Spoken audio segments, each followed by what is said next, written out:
क्या आप जानते हैं कि दुनिया के 90% सफल लोग, चाहे वो एलन मस्क हों या बिल गेट्स, उनमें एक चीज कॉमन है, वो कभी ट्यूशन के भरोसे नहीं रहे। और यहां हम क्या कर रहे हैं? हम अपने बच्चों को स्कूल के बाद सीधे ट्यूशन की जेल में भेज देते हैं। अगर आपका बच्चा बिना डांट खाए किताब नहीं खोलता, तो समझ लीजिए कि उसका भविष्य खतरे में है। आज मैं आपको वो 5000 साल पुराना और आधुनिक विज्ञान से प्रमाणित सीक्रेट बताऊंगा, जिससे आपका बच्चा खुद किताबें उठाएगा, खुद पढ़ेगा और बिना किसी टीचर के क्लास में टॉप करेगा।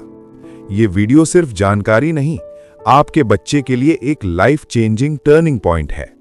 समस्या ट्यूशन में नहीं है, समस्या उस डिपेंडेंसी में है जो ट्यूशन पैदा करता है। जब हम बच्चे को ट्यूशन भेजते हैं तो हम उसके दिमाग को एक संदेश देते हैं, तुम अकेले काफी नहीं हो। ट्यूशन में बच्चे को पका पकाया खाना मिलता है, टीचर सवाल लिखवाता है, बच्चा उसे रट लेता है। यहां उसकी क्रिटिकल थिंकिंग मर जाती है।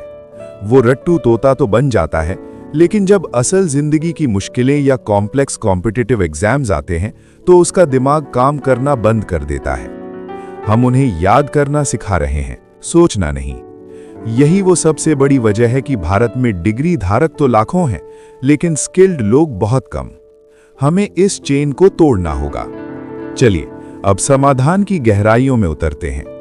सेल्फ रीडिंग कोई काम नहीं, ये एक संस्कार है। नंबर 1, पढ़ाई के प्रति डर को खत्म करना। ज्यादातर घरों में पढ़ाई का मतलब है तनाव। जैसे ही पढ़ाई का वक्त होता है, माँ बाप का पारा चढ़ जाता है। बच्चा पढ़ाई को दर्द से जोड़ लेता है।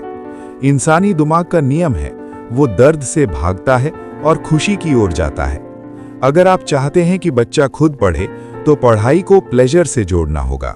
जब वो छोटा सा भी पैराग्राफ खुद पढ़े, तो उसे शाबाशी दें, उसे एहसास कराएं कि उसने कुछ नया जीता है। नंबर 2, माइक्रो लर्निंग का विज्ञान। एक 10 साल के बच्चे के लिए 50 पेज की किताब एक पहाड़ जैसी है। आप उसे पूरा पहाड़ चढ़ने को न कहें, उसे कहें कि चलो आज सिर्फ इस एक तस्वीर के बारे में पढ़ते हैं। जब लक्ष्य छोटा होता है तो रेजिस्टेंस कम होता है। जैसे जैसे वो छोटे लक्ष्य पूरे करेगा, उसके दिमाग में डोपामीन रिलीज होगा। यही वो केमिकल है जो उसे अगली बार और ज्यादा पढ़ने के लिए उत्साहित करेगा। नंबर 3, विजुअल और क्रिएटिव नोट्स। किताबों के बोरिंग पैराग्राफ्स को रंगीन बनाएं। बच्चे को कहें कि वो माइंड मैप बनाए।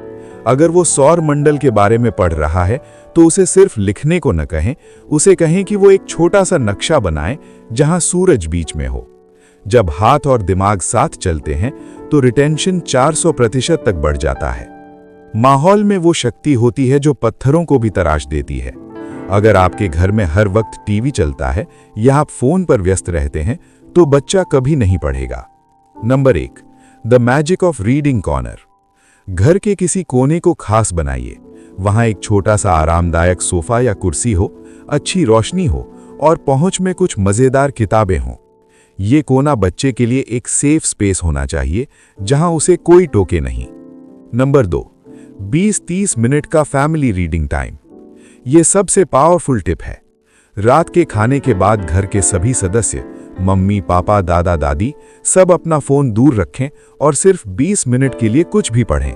जब बच्चा आपको पढ़ते हुए देखता है तो उसे लगता है कि पढ़ना बड़ों वाला और कूल काम है। नकल करना बच्चों की फितरत है, इसका फायदा उठाइए। नंबर 3, किताबों से दोस्ती, ट्यूशन से दूरी। बच्चे के जन्मदिन पर उसे खिलौने नहीं, बल्कि उसकी रुचि की बेस्ट सेलर किताबें दें। उसे लाइब्रेरी ले जाएं, उसे किताबों की महक और पन्नों को पलटने के एहसास से प्यार करने दें। जिस दिन उसे किताबों में कहानियां दिखने लगेंगी, उस दिन ट्यूशन की जरूरत खत्म हो जाएगी। अब मैं आपको बताऊंगा कि अलग अलग विषयों को बच्चा खुद कैसे मास्टर कर सकता है। विज्ञान, क्यों और कैसे का खेल। विज्ञान को कभी रटने न दें। अगर वो पौधों के बारे में पढ़ रहा है, तो उसे गार्डन में ले जाएं। उसे कहें कि चलो इस पत्ते में देखते हैं कि वेन्स कहाँ हैं। जब बच्चा अपनी आंखों से चीजें देखता है और फिर किताब में पढ़ता है, तो वो नॉलेज उसके दिमाग में पत्थर की लकीर बन जाती है। उसे गूगल या यूट्यूब पर एजुकेशनल सिमुलेशंस देखने के लिए प्रेरित करें। इतिहास और भूगोल, एक टाइम मशीन।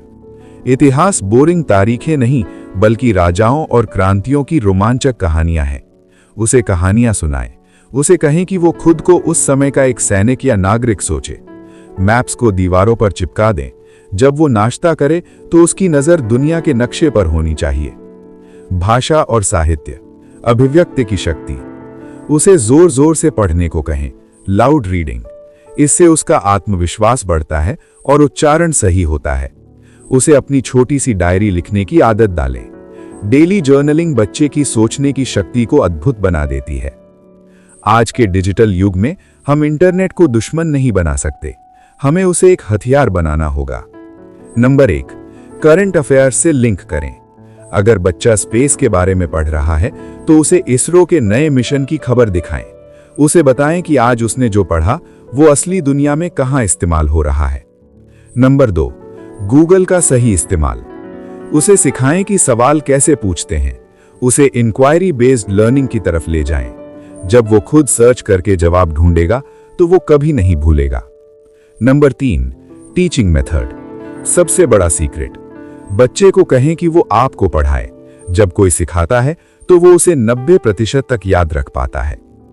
दोस्तों, समय रेत की तरह हाथ से फिसल रहा है। आज अगर आपने उसे ट्यूशन के भरोसे छोड़ दिया तो कल वो एक औसत दर्जे का इंसान बनकर रह जाएगा। लेकिन अगर आज आपने उसमें सेल्फ रीडिंग की आदत डाल दी तो आप उसे दुनिया का सबसे बड़ा हथियार दे रहे हैं, सीखने की कला। चेतावनी, शुरू में वो आनाकानी करेगा, वो रोएगा, शायद मार्क्स भी थोड़े कम आए, लेकिन घबराइए मत, ये उसकी जड़ों के मजबूत होने का समय है। एक बार जड़ें मजबूत हो गईं तो सफलता का पेड़ आसमान चूमेगा। अपने बच्चे पर भरोसा करें, उसे वक्त दें और उसे एक स्वतंत्र सोच वाला इंसान बनाएं।